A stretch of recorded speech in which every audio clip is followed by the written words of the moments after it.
என் நேம்ல 2 இருக்கு. ஒரு ரவி, ஒரு பஸ்ரூர். இது 2மே நான் இல்ல. உங்க ஒரிஜினல் பேர் தான் என்ன? லைஃபை வேண்டான்னு நினைச்சிருந்தேன். அந்த டைம்ல ஒரு காமத்தான் ஒரு கேரக்டர். ஸோ அவரு என்ன கூப்பிட்டு அவினரோட பெங்களூர்ல ஒரு பிளேஸ் இருக்கு, அந்த பிளேஸ் கூப்பிட்டு போயிட்டாரு. அந்த முன்னாடி ஒரு சின்ன ஷாப், அந்த ஷாப்ல ஒரு கேரக்டர் உட்காந்துருக்காரு. அவர் என்ன பார்த்துட்டு 3 days ஆயிடுச்சு சாப்பிடலாமே. நான் சார் ஒரு 5 rupees இருந்தா கூடங்க போய் நான் சித்திரந்த சாப்பிட்டு வரேன், சாப்பிடல 3 days ஆயிடுச்சேன்னு. ஸோ என்ன வேணும், என்ன ஆகணும் உங்களுக்கு அப்படின்னு கேட்டாரு.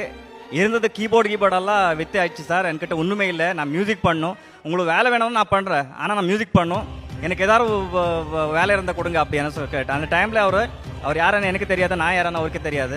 ஸோ ட்ரெஜர்லேருந்து 35,000 rupees எடுத்து கொடுத்தாரு. அந்த டே அந்த 35,000 அது பார்த்துட்டு நானும் ஷாக்கு, எனக்கு கூப்பிட்டு போன காமத்து ஷாக்கு. அங்கேருந்து ஸ்டார்ட் ஆயிடுச்சு. அவர் பேர் தான் ரவி.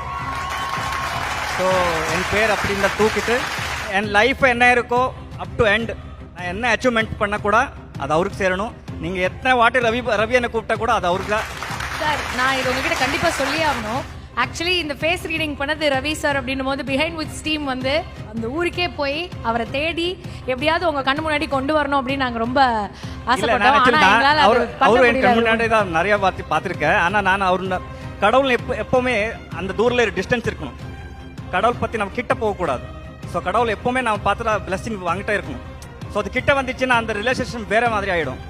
ஸோ அந்த மாதிரி நான் அவர் பற்றி இருக்கேன். அவருக்கு தெரியல நான் இதெல்லாம் அவர் பெயர் வச்சிருக்கேன்னு. எனக்கு அவர் தான் இன்ஸ்பயர். அதுக்கப்புறம் எனக்கு திரும்பி எனக்கு எனர்ஜி கொடுத்தது சின்ன வயசுலேருந்து அப் டு டில் டேட் எனக்கு எனர்ஜி கொடுத்தது என் ஊர். 24/7 மியூசிக். நீங்கள் இஷ்டப்பட்டால் கூட இஷ்டப்பட்டலனா கூட அது மியூசிக் வந்துட்டே இருக்கும். ஸோ அந்த வில்லேஜ் நேம் தான் பஸ்ரூர். ஸோ எனக்கு தெரிஞ்சு நான் பெங்களூர் வந்ததே என் வில்லேஜுக்காக. திரும்பி அந்த வில்லேஜுக்கு போகணும். ஸோ யாரெல்லாம் வில்லேஜ் விட்டு வந்தாரோ ஸோ தயவு சேர்ந்து திரும்பி உங்களுக்கு வில்லேஜ் உங்களுக்கு காத்தே இருக்கு. ஸோ நீங்கள் எங்கேருந்து வந்தீங்களோ அதை பற்றி நீங்கள் கொஞ்சம் யோசிங்க. அது நான் என் சைட்லேருந்து நான் பண்ணிகிட்டே இருக்கேன். One of the big studio I build in my village.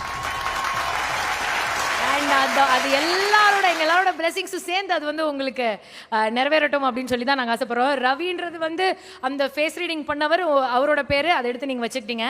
உங்கள் ஊர் பேரை வந்து பஸ்ரூர் அப்படின்னு வச்சுக்கிட்டீங்க. உங்கள் ஒரிஜினல் பேர் தான் என்ன? அது வேண்டாம். பேர் சன்னுக்கு இருந்த நேம் இருக்கல, அதில் ஒரு நேம் ஆதவன், சூரியன், சூர்யா, ஆதித்யா. இல்ல வேணாம் தெரிய வேணாம் சார். World okay. நம்ம எல்லாருமே இந்த வீடியோ பார்க்கும்போது சாரோட ஒரிஜினல் பேர் என்னவா இருக்கும்னு நாங்கள் கமெண்ட் போடுறோம். ஓகே, என்ன வேணாலும் இருக்கோம். பட் உங்களை வந்து அடுத்தடுத்த கட்டத்துக்கு கொண்டு போயிட்டு இருக்கு. அண்ட் நீங்கள் இதே மாதிரி எங்களை சந்தோஷப்படுத்திக்கிட்டே இருக்கணும் சார். நாங்கள் அப்படியே நாடி நரம்பெல்லாம் அப்படியே சிலுத்துற அளவுக்கு நாங்கள் வந்து உங்களோட பாடல்களை கேட்டு நாங்கள் என்ஜாய் பண்ணுவோம். தான் என் லைஃப். எனக்கு தெரியல இது ஹிட் ஆகும். அந்த கேட்டகரிஸ்லேயே மக்களுக்கு இது தேவை இருக்கு, இப்படி பண்ண இது ஹிட் ஆகும், அந்த டைப்ல நான் ஒர்க் பண்ணல இது வரைக்கும். நான் பிரசாந்த் சார்ல இருந்து கத்துறது ஒரே மேட்ரு. நீங்கள் ஒர்க் பண்ணுற டைமில் உங்ககிட்ட 99% என்ன இருக்கோ எனர்ஜி, என்னென்ன தாட்ஸ் இருக்கோ அப்படியே போடுங்க. அது பெரிய மூவி இருக்கட்டும், சின்ன மூவி இருக்கட்டும். ஸோ அதுதான் நான் அவர்கிட்ட இந்த கத்துறது. என்ன இருந்தால் கூட அந்த டைமில் உங்களுக்கு இருந்த தாட்ஸ் என்ன இருக்கோ அது போடுங்க.